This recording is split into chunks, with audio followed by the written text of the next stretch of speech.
Paz, amados, mais uma vez com vocês, neste quadro Café com Reflexão. E a minha abordagem bíblica para vocês hoje encontra-se no livro de Atos, no capítulo 17. E tem dois versículos que eu gostaria de trabalhar bem para a gente ter uma compreensão sobre o assunto. É o versículo 18 do capítulo 17, que diz o seguinte: alguns dos filósofos epicureus e estoicos contendiam com ele. E este com ele era com o apóstolo Paulo.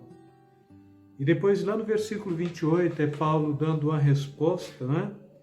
Ele diz: pois nele vivemos e nos movemos e existimos, como também alguns dos vossos poetas disseram, somos também sua geração. Portanto, sendo nós geração de Deus, não havemos de pensar que a divindade seja semelhante a ouro ou prata, ou a pedra esculpida pela arte e a imaginação do homem. Mas Deus, não levando em conta os tempos da ignorância, manda agora que todos os homens, em todos os lugares, se arrependam. Somente estas duas referências para trabalhar bem este capítulo 17. E o interessante é que aqui a gente pega duas vertentes filosóficas, no versículo 18 mesmo, alguns filósofos epicureus e estoicos, não é? E assim, o estoicismo ele era caracterizado pela sua rigidez e pelos seus princípios morais. Então, eles zelavam pela integridade ética e moral mesmo. E quando você caía para dentro dos epicureus, por exemplo, os epicureus eram um segmento filosófico que procurava os prazeres moderados. Agora a questão é o que é moderado, né? Os prazeres moderados, então, estavam no vinho, estava aqui dentro do sexo e dentro de outras pautas viáveis, e que trazia como relevância mesmo o equilíbrio da própria mente, da própria razão. E também este grupo dos estoicos, contrário aos epicureus, eles eram materialistas não do ponto de vista da aquisição de bens e patrimônios, mas do ponto de vista de que a alma ela só existia naquele contexto da matéria mesmo, e quando o homem morria, então ele morria e perdia totalmente o conceito de vida, e eles não criam na imortalidade. E Paulo ele está pregando aqui no espaço chamado Areópago, onde punham todas as divindades ali, todos os deuses que se conhecia neste contexto, e deixa um espaço ao Deus desconhecido, e Paulo pega este Deus desconhecido para falar: olha, este Deus, que mesmo não conhecendo vocês, fizeram um altar, não é? Este Deus que eu prego, porque Ele criou todas as coisas, Ele é Criador dos céus e da terra. E aí Paulo vem com esta máxima mesmo do versículo 26, pois nele vivemos e nos movemos e existimos. E aí ele pega a fala de dois poetas também de época, né? Como também alguns dos vossos poetas disseram, somos também sua geração. E quando a gente vai trabalhar a história neste contexto aqui, estes dois poetas que falaram isto, tem por nome Aratos e Cleantes. A Bíblia não traz o nome, mas quando você vai trabalhar aí a história nesse contexto e dentro desta fala aqui, os poetas que trouxeram esse conceito chamam-se Aratos e Cleantes. E aqui, tanto o segmento histórico que pregava a austeridade mesmo e a disciplina, quanto o segmento de Epicúrio, que pregava os prazeres moderados mesmo, para o equilíbrio perfeito, eles olham para Paulo e chamam Paulo de paroleiro, ou paroleiro no contexto de que era alguém que estava só fazendo barulho, estava fazendo parola, que mais uma vez estava ali anunciando outros deuses. Para o ponto de vista destes dois segmentos aqui, podia ter a quantidade de Deus que quisesse mesmo no Areópago, desde que não intervisse no conceito do estoicismo e no conceito de Epicuro mesmo, né? De Epicuro do estoicismo, e dizer não, como sendo os epicureus, dentro destas duas dimensões. Os estoicos, eles buscavam aperfeiçoamento através da rigidez mesmo, e com isso eles traziam a purificação da alma, enquanto, por outro lado, os epicureus, eles buscavam equilíbrio dentro daquilo que eles chamavam de prazeres moderados, mas não tinham a ética, não tinham a moral, o que era um prazer moderado. E Paulo, ele vem e anula totalmente o conceito desses dois pensadores, ainda que alguns inimigos da fé cristã dizem que o cristianismo pegou emprestado o conceito do estoicismo, né, pela austeridade mesmo, que eles pregavam, pela moralidade, pela conduta ética que se pautava.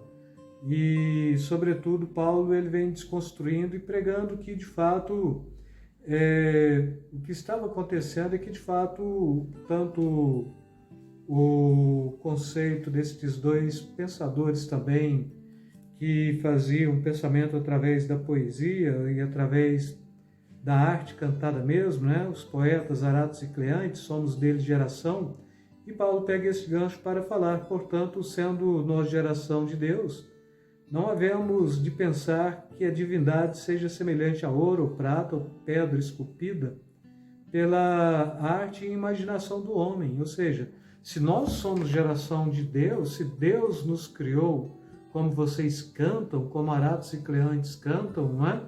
Então a gente não precisa trazer o Aidalon. Aidalon é o conceito de ídolo, mas Aidalon traz esta proposta do ídolo como sendo a formação daquilo que veio da ideia de um homem e que ele trouxe para a arte, né? E o artífice, ele constrói, cria uma imagenzinha e vai prostrar-se ante esta imagem como sendo Deus, que eles estão ali para cultuar, para adorar, dentre outros deuses também de Aidalon ou outros ídolos. E Paulo vem e desconstrói toda essa estrutura, falando, bom, se Deus de fato é criador dos céus e da terra, e se de fato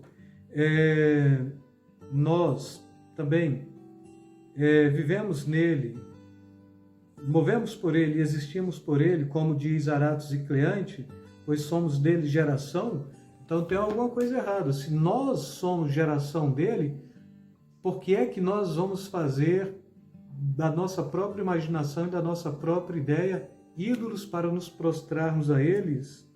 E ídolos que foram esculpidos aí pela prata, pelo ouro, pela pedra, não é? Então, este Deus, ele não está levando em conta o tempo da ignorância, e aqui o que vocês estão fazendo é alguma coisa totalmente ignorante, porque ignorante do ponto de vista do não saber, do não conhecimento. Ainda que tivesse muitos ídolos, era pura imaginação que levava para o artífice forjar mesmo e punha ali para cultuar de alguma forma e adorar de alguma forma.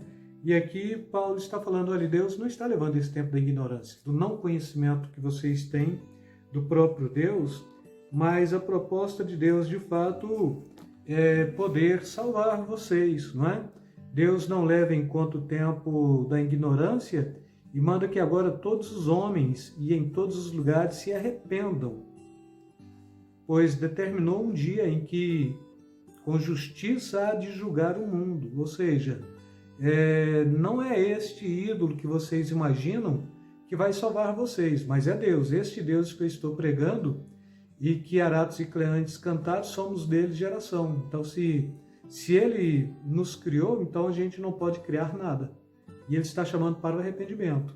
E esse tempo de ignorância que vocês estão tendo aí por estes ídolozinhos fabricados, vocês vão perder ele agora, porque eu estou pregando do Deus Criador dos céus e da terra, que não vai levar em conta o tempo da ignorância, mas vai cobrar de vocês esta mensagem do Evangelho, caso vocês de fato não queiram se render a ele e aceitá-lo como sendo o único Deus, Criador dos céus e da terra, porque Ele vai trazer juízo. E caso vocês continuem nesta de idolatrar, de criar pequenos deuses, não é? Forjado por ouro, por pratas e por pedras, Ele não vai ter vocês por impune, mesmo porque agora eu estou falando para vocês que este Deus, Ele está aqui, disposto a salvá-los, não levando tempo de ignorância. E aí, enquanto os estoicos estavam falando é um paroleiro, enquanto os epicureus também estavam falando é um paroleiro, sobretudo ele estava falando, e eu estou pregando ao Deus desconhecido, porque estou percebendo que vocês são muito religiosos, porque fizeram um altar aqui até para este Deus que vocês não conhecem.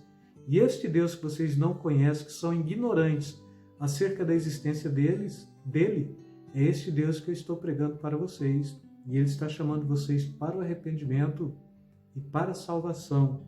E com isto, chamar para o arrependimento e para a salvação significa deixar de praticar a idolatria, deixar de pensar que pela austeridade do corpo há salvação, deixar de pensar que pelo prazer moderado traz equilíbrio também e que morrendo, morreu e acabou, porque o que a gente tem aqui é a matéria mesmo, é a matéria acabando ou morrendo, a matéria findou também, não é? Mas ele está pregando aqui que tem uma vida eterna, que tem uma salvação e que esta salvação ela estava sendo proposta por ele, e caso de fato os homens quisessem compreender, ele estava ali para pregar. Caso não quisesse compreender, este Deus estava ali para que posteriormente pudesse trazer justiça para julgar o mundo pecaminoso, idólatra e com seus conceitos filosóficos como sendo pauta para o homem poder se redimir de alguma forma, não é? Para os epicureus, então, materialistas, a alma ela não continua vivendo, acabou, morreu tudo e acabou tudo, é matéria mesmo. Mas para os estoicos, eles buscavam a perfeição através da rigidez e através desta disciplina exagerada, né? E aí o cristianismo ele nada tem a ver com o estoicismo, também nada tem a ver com o epicureu, nada tem a ver aqui com estes deuses pré-fabricados, mas a fé cristã é esta da revelação do Deus desconhecido, né?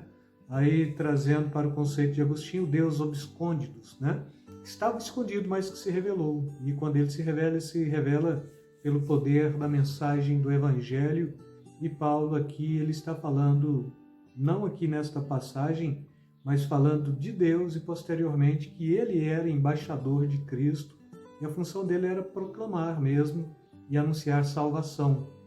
E com isto eu quero deixar para vocês este conceito. A fé cristã, ela não é esta austeridade do estoico e nem é esta liberdade do epicureu, nem também é este conglomerado de ídolos que se faz pela imaginação de homens, mesmo porque dois poetas de época cantando, eles trazem o conceito porque nós somos geração dele.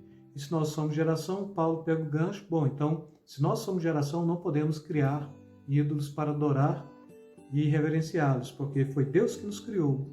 E Ele não está levando em tempo de ignorância de vocês, mas trazendo a salvação como propósito de vida eterna. E caso vocês creiam, com certeza, bom, caso vocês não creiam, Ele vai julgar o mundo mediante isto. E quando Ele julgar o mundo, com certeza, Ele vai julgar em cima da sua justiça. E a justiça de Deus é contra tudo que se propõe como sendo um Deus menor ou tenta ocupar o espaço de Deus no coração.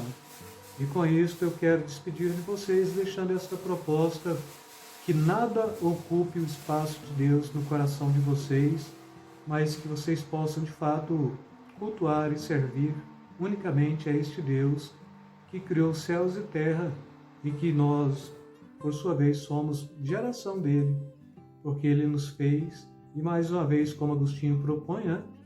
esta pequena criaturinha quer te adorar. Com isso, quero deixar para vocês aí beijo na alma, beijo no coração, fiquem na paz, amados.